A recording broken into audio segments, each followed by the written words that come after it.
말라기 27번째 마지막 묵상입니다. 구약성경 말라기서 4장 4절부터 6절 말씀 봉독합니다.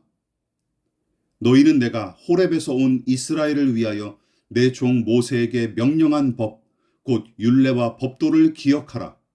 보라, 여호와의 크고 두려운 날이 이르기 전에 내가 선지자 엘리야를 너희에게 보내리니 그가 아버지의 마음을 자녀에게로 돌이키게 하고 자녀들의 마음을 그들의 아버지에게로 돌이키게 하리라. 돌이키지 아니하면 두렵건대 내가 와서 저주로 그 땅을 칠까 하노라 하시니라. 하나님은 말라기 선지자를 통해 마지막 메시지를 선포하십니다. 특히 두 가지를 염두에 두도록 당부하신 말씀을 보십시오. 첫째, 모세의 율법을 기억하라. 둘째, 엘리야와 같은 선지자를 내가 보내겠다. 이 마지막 당부의 말씀은 결국 율법과 예언 혹은 율법과 선지자로 귀결이 되죠. 그것은 구약 전체를 일컫는 말로도 사용이 되었습니다. 신약에서 예수님이 자주 쓰던 말이기도 하죠. 이 두 계명이 온 율법과 선지자의 강령이니라. 율법과 선지자는 요한의 때까지요. 예수님만 그렇게 사용하신 게 아닙니다. 사도행전과 바울 서신에도 종종 등장하는 용어죠. 율법과 선지자의 글을 읽은 후에 율법과 선지자들의 글에 기록된 것을 다 믿으며 율법과 선지자들에게 증거를 받은 것이라. 물론 본문은 구약 성경 전체를 언급하기 위해서 모세의 율례와 법도 그리고 선지자 엘리야를 언급한 것은 아닙니다. 그러나 구약 성경의 마지막 책인 이 말라기서가 율법과 선지자로 마무리된 것은 의미심장하죠. 율법은 모세를 통해 계시하신 일종의 성문법이라고 할 수 있습니다. 분명한 기록으로 남겨져서 하나의 법으로서 효력을 발휘하는 것이죠. 법률이나 규칙을 생각하면 비슷합니다. 모세의 율법이 바로 이스라엘의 헌법과 법률인 셈이죠. 그렇다면 예언은 무엇입니까? 예언은 하나님께서 세우신 선지자를 통해 그때그때 계시된 말씀을 가리키죠.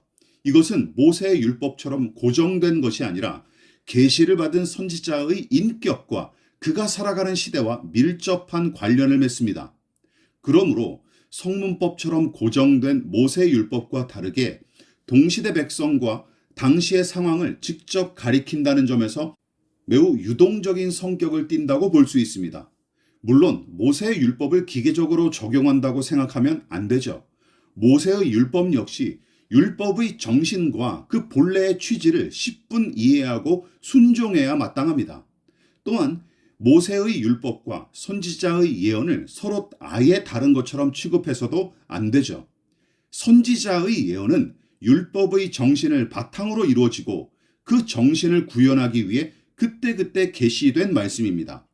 또한 모세의 율법은 선지자의 예언을 통해 그 시대에 걸맞은 모습으로 적용되고 생기를 얻는 것이죠. 따라서 모세의 율법과 선지자의 예언은 서로 다르거나 모순되지 않고 오히려 상호 보완적인 성격을 띱니다. 자, 이렇게 고리타분한 이야기를 내내 늘어놓는 이유가 있습니다. 말라기 선지자가 율법과 선지자에 관한 예언과 당부로 마지막 부분을 장식하는 까닭은 무엇일까요? 단지 꼰대질에 불과한 것일까요? 아닙니다. 앞서 언급했다시피 율법과 선지자는 구약을 대표하는 명칭입니다. 구약 전체는 하나님의 말씀을 가리키고 하나님의 말씀은 하나님 자신을 가리키죠. 망가진 시대, 타락한 백성을 향한 말라기 선지자의 마지막 예언은 모세의 율법을 기억하라. 그리고 엘리야 선지자가 올 것이다 하는 내용으로 마무리가 됩니다. 그것은 아버지께로 돌아오라, 제자리를 찾아라 하는 호소와 연결이 되죠. 모세의 율법과 선지자의 예언을 통해 하나님 앞에 정당한 태도로 서고 너희들의 직책과 영광스러운 본분을 감당하도록 회복하라 하는 말씀입니다. 물론 말라기의 호소와 전망은 그의 바람대로 이루어지지 않은 채 이스라엘 역사는 이제 중간기라는 영적 암흑기로 돌입합니다. 그러나 모세의 율법은 여전히 남아있고 선지자 엘리야에 대한 예언은 세례 요한을 통해 실현되며 마침내 하나님의 아들이 사람의 몸을 입고 오심으로 율법과 선지자의 목적을 성취하십니다. 아멘입니다.